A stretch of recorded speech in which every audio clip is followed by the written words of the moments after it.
The wind was sharp that afternoon when Abigail Turner stepped off the dusty stagecoach onto the cracked earth of Willow Creek. The town wasn't much: a saloon, a small church, and a handful of sun-faded wooden buildings standing proud against the endless prairie. The townsfolk paused from their business to stare. She was older than most mail-order brides, her dark hair streaked with silver and her dress simple but clean. Her eyes, though, held the calm strength of a woman who'd seen enough storms to know how to stand through one. Abigail clutched her small carpetbag and smoothed the front of her dress, her heart steady despite the murmurs that rippled through the crowd. "That's her," a woman near the general store whispered. "The bride that farmer sent for?" "She's older than I expected," another replied, her tone edged with mockery.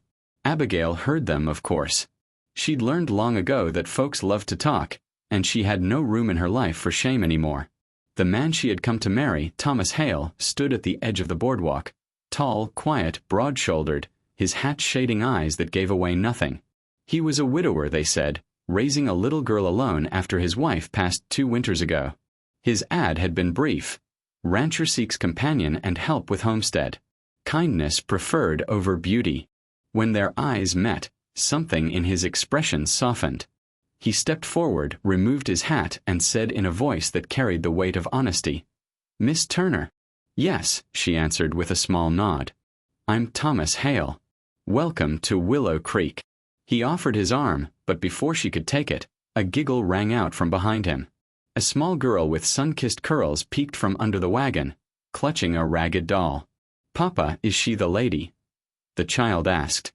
Thomas crouched down, smiling faintly. "Yes, Lily. This is Miss Turner." The little girl studied Abigail carefully, her head tilted. Then she whispered, almost to herself, "She looks kind." The crowd laughed softly at that, but Thomas only nodded, and Abigail felt something stir, the smallest flicker of belonging.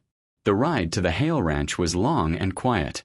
The land stretched in every direction, wild and golden beneath a sky that seemed to go on forever.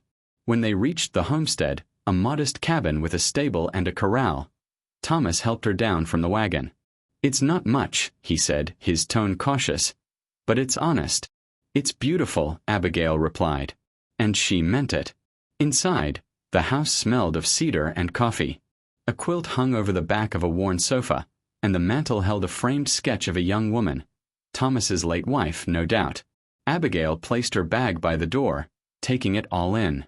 Lily hovered near the table, watching shyly as Abigail unpacked bread and jam from her satchel. "You must be hungry after the ride," she said gently, spreading a slice for the girl. Lily nodded, still cautious, but when Abigail smiled, she smiled back, a small, honest thing that felt like sunlight breaking through clouds. That night, after Lily had gone to bed, Thomas sat at the table with a cup of coffee. The air between them was comfortable but filled with things unsaid. "I'm not a rich man," he began. The ad was clear about that. "I didn't come for riches," Abigail said, meeting his eyes. "I came for a place to belong." For the first time, Thomas's face softened completely. "You'll find no shortage of work here," he said, almost teasing. "Good," she answered, her smile reaching her eyes. "I prefer it that way." Days passed, and the rhythm of life on the Hale Ranch took hold. Abigail woke before dawn to milk the cow, bake bread, and tend the garden. Lily followed her everywhere, chattering more each day. The girls' laughter filled the cabin again, a sound Thomas hadn't heard in years. At first, the townsfolk still whispered. Whenever Abigail came into town for supplies, she heard their words. "Poor thing, he must have been desperate. She's not the kind of woman to turn heads." But she ignored them, her chin lifted high. What they didn't see were the quiet moments, the way Lily clung to her skirt during storms, or how Thomas's tired eyes began to brighten when he came in from the fields to the smell of her stew. One evening, as the sky burned orange and pink, Thomas returned from the barn with a broken bridle in hand. "Old leather's given out," he muttered. Abigail looked up from her sewing. "I can fix that.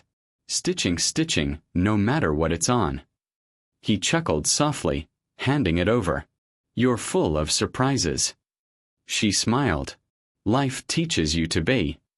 Their eyes lingered a moment too long before she bent back to her work. Something gentle had begun to grow, not sudden or wild, but steady as the rising sun. Weeks later came the Harvest Festival. Willow Creek's Main Street was alive with color. Pies cooling on tables, fiddles playing, and children racing through clouds of dust. It was the first time Thomas had taken Lily since his wife passed. Abigail wore a simple blue dress she'd sewn herself. It wasn't fancy, but when she stepped off the wagon, Thomas's breath caught in his chest. "You look nice," he said awkwardly, his usual calm slipping for once. "Thank you," she replied, her cheeks warm. But as they walked into town, whispers began again. "Look at her, she's too old to be showing off." Poor Mr. Hale. Guess he didn't have a choice. Abigail felt the sting but kept walking, holding Lily's small hand. The music swelled, and for a moment she almost forgot the eyes on her. Then, just as the laughter grew louder, Lily climbed onto a barrel near the center of the square. "That's her," the girl shouted, her voice clear and proud. "That's my mama." The music stopped. Silence fell over the crowd. Abigail froze, eyes wide, while Thomas's heart twisted in his chest. Lily turned to the people, hands on her hips like a little defender. "You all laughed, but my papa says kindness makes a woman beautiful. And she's the kindest one there is." The onlookers shifted, their amusement fading to shame. Thomas stepped forward and gently lifted Lily down. "You've got your mama's courage," he said softly, his voice trembling. He turned to Abigail, meeting her stunned gaze. The corners of his mouth lifted into a smile that held no hesitation. "She's right," he said. "You are beautiful." For the first time, the tears that filled Abigail's eyes weren't from pain. She smiled, radiant and soft, as the fiddles slowly began again. Thomas offered his hand. "Would you dance with me, Mrs. Hale?" She blinked in surprise. "Mrs. Hale?" He nodded. "If you'll have me." The crowd watched in silence as he took her hand. Under the lantern light, they danced, not perfectly, but with quiet joy that made the night feel alive again. From that evening forward, no one in Willow Creek laughed at Abigail Turner. They saw her for what she was, strong, kind, and deeply loved. The ranch flourished. Abigail taught Lily how to bake, how to ride, and how to speak kindly even when others weren't. Thomas often stood in the doorway just watching, his heart too full for words. Years later, folks still talked about the Harvest Festival. The night the farmer's daughter defended the bride everyone had mocked, and in doing so, reminded a whole town what love really looked like. And on quiet evenings, when the prairie wind brushed against the old Hale ranch, laughter still filled the air. The laughter of a family who found each other when no one else was looking.